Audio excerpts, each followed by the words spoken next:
처지에 있건 내가 처한 바로 거기에 하나님이 보내셨다는 사실을 기억하시기 바랍니다.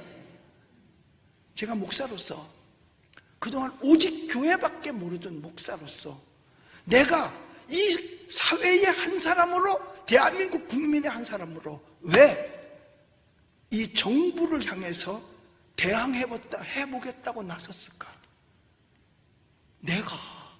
나 사실 내가 이런 사람이 아니에요.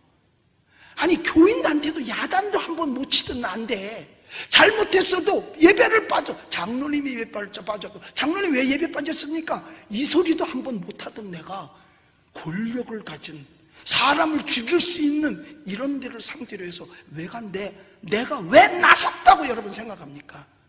내가 나선 거 아니에요. 하나님이 밀어 넣은 겁니다. 사실 나도 겁나요. 나도 사실 겁납니다. 왜? 좋은 일이에요. 세상적으로 볼 때 힘든 일이거든요. 나 수요일날 또 재판받아야 돼요. 전에도 지난달에도 재판받았어요. 아무도 나한테, 우리 장로님들도 권사님들도 목사님 재판받으신 거 어떻게 되셨어요? 한 사람도 물어본 사람이 없어요. 염려가 안 되나요? 이번에 가면 어떻게 될지 몰라요. 정광훈 목사가 받은 3가지 제목하고 내 제목하고 똑같아요. 감염법 예방법 서울시장이나 고발했고, 지금 2번째 것도 서울시장 대리가 고발했고, 그 다음에 공직선거법 관리법 위반이라고 해서 또 고발해가지고 재판 계속 받고 있고, 어떻게 될는지 모르겠죠. 그러면 이게 뭘 내게 득이 되는 일이 있다고? 아무것도 득될 건 없는데 왜 내가 여기를 나서야 됐는가? 여러분들, 내가 하는 일이 올바른 일이라면, 순교한다면, 여러분 순교하라고 여러분이 밀어야 돼요. 목사님 절대로 뒤로 물러서지 마세요. 주기철 목사님이 신사참배하다가 잘못돼가지고 신사참배 거부했잖아요. 그 바람에 들어갔잖아요. 그 사모님이 대단했어요. 면회를 갔는데, 여보 나 수박이 먹고 싶어. 그 강한 목사님도 사람이야. 수박 먹고 싶대. 수박이 먹고 싶대. 그랬을 때 사모님이 뭐라고 그런지 아세요? 견디세요. 이겨야 합니다. 그랬어요. 뭐냐? 죽으세요. 그거예요. 죽으세요. 그래서 주기철 목사님이 송판 위에 못을 박아놓은 그 못을 밟으면서 간 게, 그가 그 찬송을 부르는 서쪽 하늘, 그 찬송이 붉은 노을 영문 밖에 지누나, 한 발자국 두 발자국 가면서 간 거예요. 사실요, 저 용기 없어요. 아주 어릴 때 용기가 없어서 내가 내 용기를 찾아보려고 해병대 입대한 거예요. 나 선생님 앞에서도요, 가면 선생님 사치내비 갖고 왔습니다. 지금 뭐라 그러지? 그걸 요새는 그 학교에 돈 내는 거, 그걸 가져왔다는 말을 못 해가지고 그 자리에서 울었다니까요. 내가 용기 없는 사람이에요. 아무것도 없어요. 그래서 어떻게 나 용기를 길러볼까 하고 해병대를 갔습니다. 그리고 났는데도 용기가 안 생겨. 제대로 못해요. 그래서 내가 여태까지 살면서도 잘못한 부교육자를 한 번도 내 손으로 내보내보질 못했어요.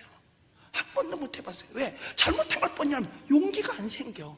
남에게 싫은 소리 하고 싶고. 그런데 그동안까지는 친정부에서 국가가 잘 돼야 교회도 잘 되고, 그런데 이건 아니에요. 왜? 하나님의 말씀에 반하는 일들이 계속되어지는데, 내가 하나님으로부터 부름받은 하나님의 종인데, 하나님의 종으로서 교회가 망가지는데, 영국이 왜 무너졌게요? 교회가 다 무너졌어요. 유럽이 왜 무너졌게요? 안 갔다 와본 사람은 정확하게 몰라요. 왜?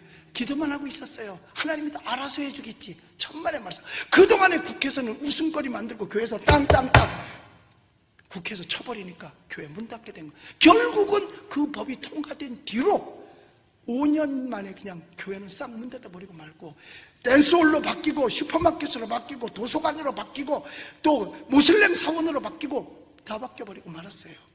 아직 그래도 남아있는 데가 있는데 뭐냐? 목숨 걸고 지키는 청교도적 신앙을 가진 곳만 몇 군데만 남아있을 뿐이에요. 그래서 영국에서는요, 100명만 모이는 교회면요, 여의도 순복음교회 같은 대우를 받는데, 그만큼 다 무너진 거예요. 가만히. 그래서 여러분 생각해 보세요. 하나님의 말씀에 반하는 것을 진행을 해도 교회가 가만히 있는다? 이건 교회 아니에요. 그걸 목사가 가만히 있는다? 그럼 목사 아니에요. 이 소리가 듣기 싫으면 여러분 좋은 목사님 만나러 가세요. 그런 소리 하나도 안 하고 예수 사랑 예수 사랑 맨날 그 소리만 하는 대로 가세요. 안 잡습니다. 못 잡았지요. 왜? 나는 해야 될 것, 난 죽음을 내놨으니까 각오하고 가는 거니까. 왜? 나 용기 없는 사람이에요. 오늘도 부를까봐 떨려.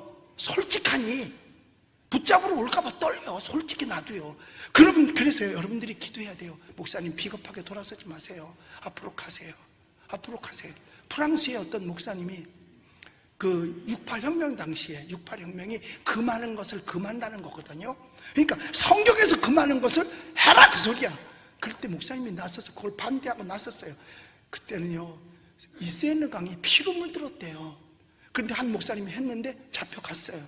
잡혀갔다가 나와가지고 돌아섰어요. 겁이 나가지고 돌아서니까 교인들이 돌로 쳐서 죽여버렸대요. 비겁하다고. 나는 돌 맞기 싫어.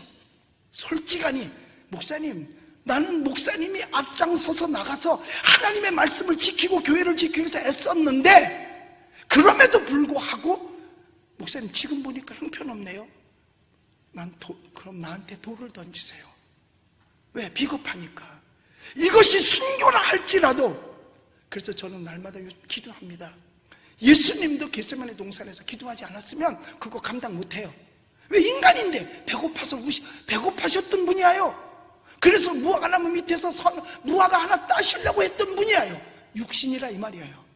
그러면 인류의 쓴 잔을 앞에 놓고 그거 감당하기 쉽지 않죠. 그래서 감당하기 위해서 하나님 내 뜻대로 마옵시고 아버지 원대로 하옵소서 하고 기도를 해서 십자가를 감당한 거예요. 저도 요즘 날마다 그 기도합니다. 하나님, 혹시 내게 어려움이 닥친다 하더라도 뒤로 물러서지 않게 해주세요. 마다하지 않게 해주세요 하고 기도합니다. 여러분들이 밀어주세요. 내가 앞장서 가면 장로님들이 밀어주시고 목사님이 가시면 우리도 뒤따라갈게요 할 수 있는 게 외정 때 신앙을 지켰던 교회의 모습이고 이것이 초대교회의 모습이에요. 초대교회들은요 베드로가 붙잡혀가고 이랬을 때요 다 같이 모여가지고 뭐 한 줄 아세요? 하나님 베드로 선생님 좀 나오게 해주세요. 나오게. 그들의 기도를 하나님 들으셔서 천사를 통해서 베드로를 끌어냈잖아요. 여러분들 나 비겁해지지 않도록. 비겁하면요 손가락질 하세요. 목사님 그따구로 살지 말라고. 나 여태까지 교회 잘못 다녔다고. 당신 같은 목사였다면 난 벌써 그만뒀어야 되는데 당신 그렇게 비겁하게 살지 말라고 여러분들이 저를 향해서 손가락질 하세요. 그래서요 거룩하게 하옵소서. 이 말은 뭔지 아세요? 털어서 먼지 안 나게 해주시옵소서라는 말과 똑같은 거예요. 거룩은 깨끗하다는 거거든요. 만약에 내가 털어서 먼지 날 것이 많이 있다면 이 정부가 나를 가만 내버려 뒀겠어요? 벌써 데려갔죠. 벌써 데려갔죠. 이 말은 깨끗하여 함을 의미합니다. 나뿐만 아니라 모든 신앙인들이 예수 그리스도 안에 들어왔으면 회개하고 난 다음에 털어서 먼지 나오지 않도록 하는 것이 거룩한 성도가 되는 거예요. 이게 하나님의 형상과 모양을 닮아가는 겁니다. 소극적으로는 악에 빠지지 않게 보호하기 위함이지만 적극적으로는 하나님 지향적인 생, 하나님의 모양과 형상 닮은 거룩함이 우리 속에 있어야 한다는 겁니다.